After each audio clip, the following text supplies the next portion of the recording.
Hey y'all, it's Casey. So I thought today I'd walk around my house and show you the other wall quilts I have hanging up.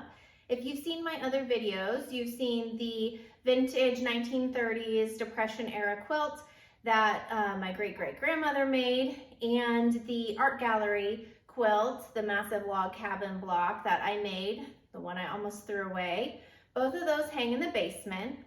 Right now we're upstairs in a hallway, and this is the first wall quilt that I made for myself. I used all scraps I had on hand, and this is Art Gallery Fabric, Sharon Holland Spirited line, which has horses in it.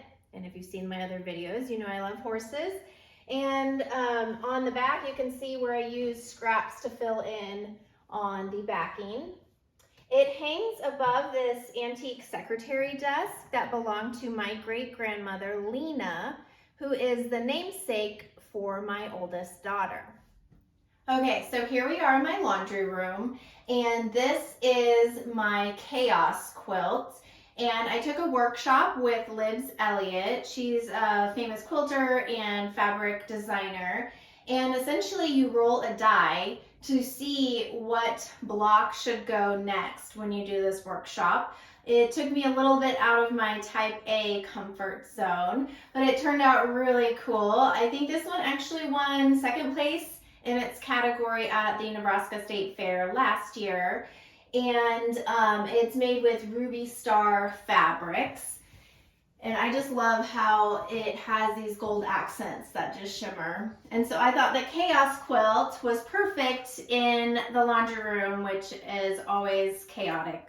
I end up doing a lot of laundry. Okay, here we are in the half bath. I know the lighting in here is terrible, but here's a little mini project also done in a Liz Elliott workshop. This was her Y seam workshop, which if you're a sewer or quilter, you know Y seams can be a little intimidating.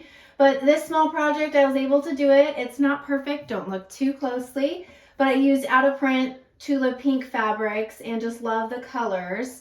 And the shape of the hexagon actually matches the shape of the mirror in the bathroom as well. Here we are again in another bathroom. I apparently have a tendency to make quilts for bathrooms, but this one is a lake. And so this Heather Ross Enchanted Forest fabric is around the outside, and the lake is here with rocks and clouds. And this was actually my first time doing free motion quilting on my domestic sewing machine. I learned a lot, got some experience, and the neat thing about this one is it's double-sided.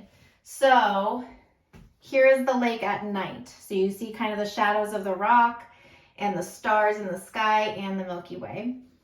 I made this for a challenge for the local quilt guild, didn't win, put it in the state fair this year, didn't win, but here it hangs, and I think it's just a fun, whimsical piece.